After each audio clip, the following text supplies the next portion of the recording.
মমতা এবং তৃণমূল কংগ্রেসের দুর্নীতির পর্দা ফাঁস হচ্ছে, ততই ওরা আতঙ্কিত হয়ে পড়ছে। এবং গতকাল ওরা তো পরিকল্পনা করে এসেছিলেন, যা বোঝা গেল।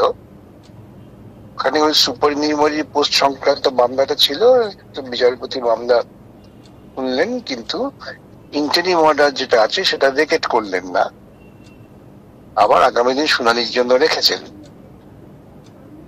আমি তো সেই মামলা করে অন্য কোর্টে মামলা করতে গেছি, যখন বেরোবো তখন আমাকে অন্য জুনিয়র লয়াররা বলে, স্যার আপনি বেরোবেন না কেন? সেখানে এই সমস্ত চাকরি প্রার্থীরা বিক্ষোভ করছেন আমার ওই চেম্বারে ঢোকার মুখটায়। আমি তারপরে বেরিয়ে গেছি, আমার একটা আরবিট্রেশন ছিল, আরবিট্রেশন করছি, আরবিট্রেশন করাকালীন জানতে পারলাম সেই মবটা গিয়ে হাজির হয়েছে কিরণ শঙ্কর রায় রোডে, যেখানে সুদীপ্ত, বিক্রম, ফিরদৌস ওদের চেম্বার আছে। তারা ওখানে অবস্থান করছে, তারা বেরোতে পারছে না, ঢুকতে পারছে না। এই অবস্থা শোনার পর চিফ জাস্টিসের অফিস থেকে আমাকে ফোন করা হলো, তারা আমার নিরাপত্তা নিয়ে চিন্তা করছে। আমি বললাম আমার নিরাপত্তা নিয়ে চিন্তার কোনো কারণ নেই, কেন আমি বাইরে আরবিট্রেশন করছি, তবে এরকম বিক্ষোভ দেখাচ্ছে, সেখানে ব্যবস্থা নিতে বলুন। চিফ জাস্টিস অফিস থেকে বললেন হ্যাঁ আমরা পুলিশের সঙ্গে কথা বলছি। তার খানিকক্ষণ পরে আমি আবার ফোন করলাম, দেখি কোনো হেলদোল নেই, আমার ছেলে মেয়েরা ঢুকতে পারছে না চেম্বারে জুনিয়ররা। এই পরিস্থিতি যখন চলছে তখন আমি ঠিক করলাম যে আর কারো উপর ভরসা করা ঠিক না, আমাকে আমার কাজ করতে হবে।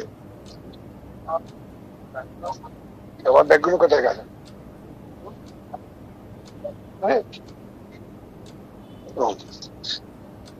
সেই অবস্থায় তখন আমরা পৌঁছলাম। আমি যখন পৌঁছে গেলাম ওদের মুক্ত করবার জন্য, আমি গিয়ে দেখি ওরা সব ওখানে বসে অবস্থান করছে এবং আমার ছেলেদের আমি বার করার চেষ্টা করলাম। সেই সময় পুলিশ একটু তৎপর হয়ে আমাদের সুরক্ষা দিলেন, আমরা ওদের বার করে নিয়ে চলে এলাম। এবং দেখা গেল ওরা তৈরি হয়ে গিয়েছিল আমাকে জুনিয়রদের এবং বিচারপতিকে অপমান করবার জন্য পরিকল্পনা করে গিয়েছিল, ছবি টবি নিয়ে গিয়েছিল, সেসবের আক্রমণ করেছে, এইসব অসভ্যতা করেছে। হ্যাঁ, কিন্তু তাদের মূল বক্তব্যটা কি ছিল? মানে আপনি তো এই তাদের বক্তব্য একটা হচ্ছে তারা দুর্নীতি করে চাকরি পাচ্ছে, এ নিয়ে আদালতে কোনো সওয়াল করা চলবে না, তাদের বক্তব্য, আর কিছু বক্তব্য নেই। কিন্তু এই বিষয়টা নিয়ে আপনি কি নিরাপত্তার অভাব বোধ করছেন?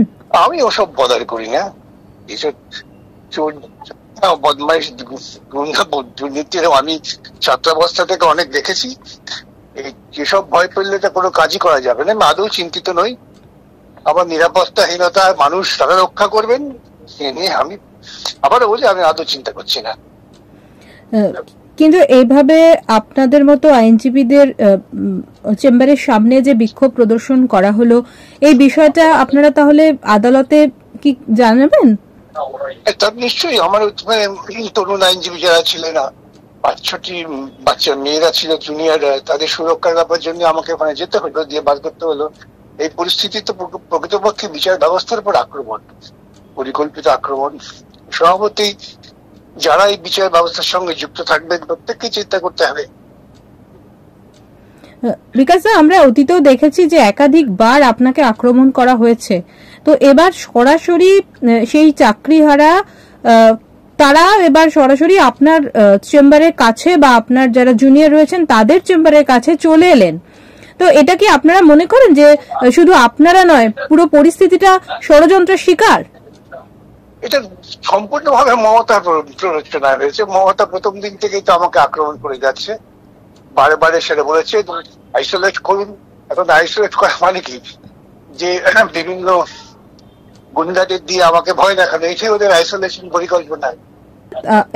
এই যে বিষয়টা, মানে যেটা আপনি বললেন যে পুলিশি তৎপরতা সেভাবে ছিল না গতকাল, পরবর্তীকালে মানে অনেক পরে পুলিশি তৎপরতা দেখা গিয়েছিল, তো আপনারা কি এটা লিখিতভাবে পুলিশকে কিছু জানিয়েছেন? পুলিশ তো সেখানে ছিলেন, তারা তো জানেন পরিস্থিতি। আমার জুনিয়ররা বললেন, জুনিয়রদের তাকে পুলিশ বলেছেন যে আমাদের উপর থেকে কোনো নির্দেশ নেই, অর্থাৎ যারা অবস্থান করছে চেম্বারে আটকাচ্ছে, বেআইনি কাজ করছে, সে সম্পর্কে ব্যবস্থা নেওয়ার কোনো নির্দেশ তাদের ছিল না, তাই তারা পালন করেননি। এখন আমি কি উপস্থিত হয়তো আমি যখন তাদের বার করছি, তখন একটা মুখোমুখি সংঘর্ষের পরিস্থিতি। সেই অবস্থায় পুলিশকে ব্যবস্থা দিতে বাধ্য হতে হয়েছে। সংবাদ মাধ্যমে আমরা যেটা দেখেছি যে আপনার দিকে বোতল ছোড়া হয়েছে। হ্যাঁ, হয়েছে। হ্যাঁ, জলের বোতল চুড়েছে, জুতো ফুতো চুড়েছে, হ্যাঁ, এইসব করেছে, আর কিছু না। কিন্তু এই পুরো পরিস্থিতিটা অনভিপ্রেত, মানে বিষয়টা হচ্ছে যে অনভিপ্রেত বললে তো আপনি কোনো সভ্য কথা বললেন। এটা সম্পূর্ণ পরিকল্পিত এবং একেবারেই মাফিয়া রাজ প্রতিষ্ঠার পরিকল্পনা। বিকজ এরপর রিভিউ করার জন্য এর পরের যে ডেট, কি পদক্ষেপ নেওয়া হচ্ছে এই বিষয়টাতে? আপনার এই সমস্ত নিয়োগ বেআইনি ঘোষণা হবে আদালতের, এবং সেই ঘোষণা যাতে কার্যকর হয় তার ব্যবস্থা করব। আপনার বিরুদ্ধে 27 লক্ষ টাকা নেবার অভিযোগ এসেছে।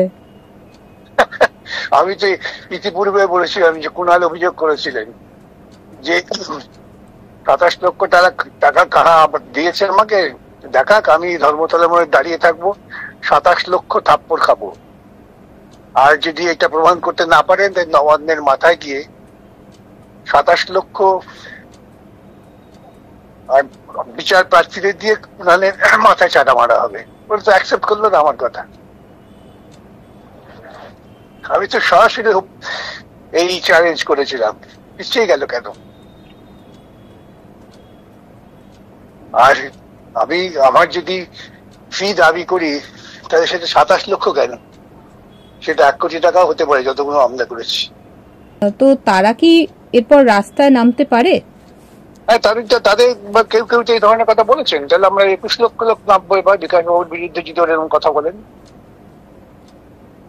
প্রকৃতপক্ষে মমতা এবং তৃণমূল তো সেই জায়গায় নিয়ে যাচ্ছে যে বেকারদের মধ্যে যুদ্ধ লাগিয়ে দাও।